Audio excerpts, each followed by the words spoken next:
Fala galera, sempre bem? Sempre bem. Uma rápida reflexão sobre gratidão e sentido de vida, né, que a gente gosta de fazer aqui no canal.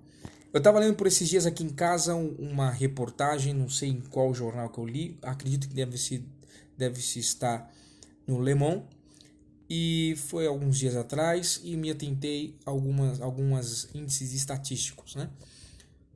Estamos falando muito sobre desigualdade social. Isso está bem em pauta no mundo hoje. O Chile com protestos, a Argentina, no fim. E nesse índice Gini, que foi atualizado há poucos dias, o índice Gini é um índice de pesquisas de qualquer tipo de distribuição. Foi criado pelo italiano Corrado Gini e serve também para medir a desigualdade social, um dos principais métodos para medir a desigualdade social. E nessas últimas atualizações, o Brasil ocupa a posição de décima nesse ranking, o 10º país mais desigual do mundo. Em primeiro lugar está a África do Sul, permanece ainda a África do Sul. Sobre isso, a gente percebeu nessas estatísticas do índice Gini que o Brasil, 1% da população no Brasil, concentra 27, um pouco mais de 27% da renda, ou seja, uma má distribuição. Quando a gente fala sobre isso, como a gente está num discurso bem bipolarizado no Brasil, pessoas que só conseguem ver direita e esquerda, não tem nada a ver. Você pode ser uma pessoa de esquerda, você pode ser uma pessoa de direita, o que você não pode perder são os princípios humanos. Quando você é de esquerda e perde os princípios humanos, você não está defendendo qualquer tipo de teologia, você está defendendo a desumanização. Quando você é de direita, a mesma coisa. Então, independente de você ser de esquerda, ou de direita, ou de centro, ou de alto, ou de baixo, de onde você for, o importante é você não perder a humanidade. Não olhar para as pessoas com descaso. E não aceitar essa desigualdade. Porque a gente faz o seguinte exercício.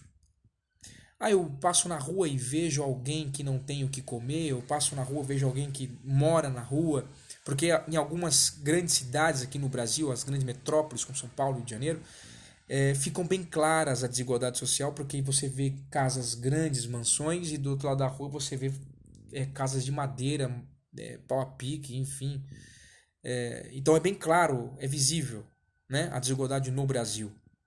Mas às vezes a gente faz o seguinte exercício, a gente olha para as pessoas que não têm e se engrandece. Olha, ela não tem, então eu tenho que agradecer porque eu tenho. Não é esse exercício narcisista, egocêntrico, mesquinho que você tem que se fazer. O exercício que você tem que fazer ao perceber que alguém que não tem é perguntar-se a si mesmo, a voz passiva reflexiva, né?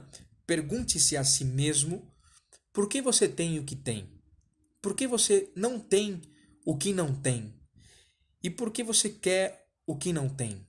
E por que às vezes você não quer o que tem? Pergunte-se. E outro exercício, não construa a sua identidade achando que você é o que tem ou o que não tem. Porque isso não constrói um ser humano. Tudo isso é penduricalhos. Penduricalhos são adornos, aquilo que pode ser tirado, colocado. Isso não lhe acrescenta em nada no seu sentido e propósito ou identidade existencial. Isso não acrescenta em nada em você. Isso é um adorno, penduricalho. Pode ter como pode não ter. Mas seja você alguém sem isso. E quando você ver alguém que não tem, não olhe agradecendo porque você tem e ele não tem, porque isso é narcisista. Olhe para aquela pessoa como um ser humano. Alguém que merece ser respeitado e não julgado. Alguém que merece ser amado e não marginalizado. Porque na sociedade de consumo que nós vivemos, as pessoas só são quando elas têm, pelo poder de consumo.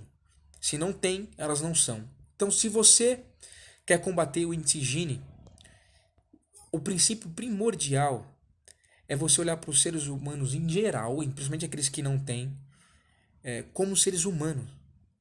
Não julgá-los, não condená-los e muito menos marginalizá-los porque eles não têm. Olhe como ser humano para eles. E não entre na corrida dos ratos.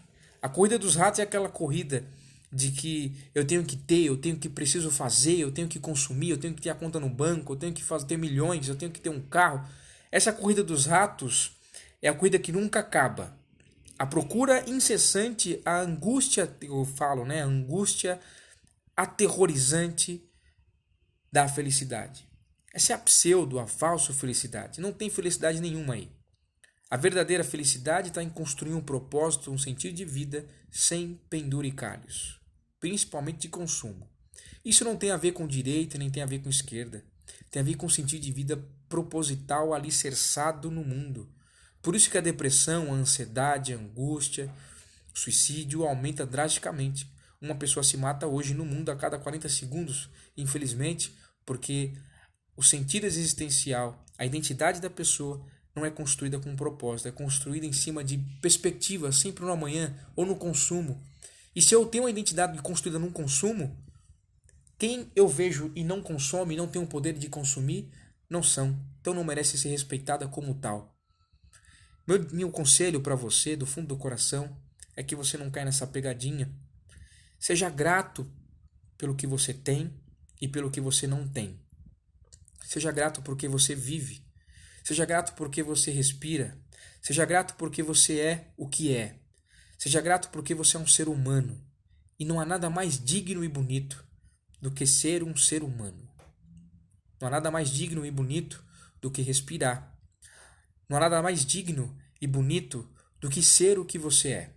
Agora, ter, aí é uma outra coisa. Se você quer agradecer, é um problema seu. Mas isso não é você. Se você tem um carro bom, parabéns. Se você não tem também, parabéns também. Quer agradecer por isso? Agradeça. Mas isso não é você.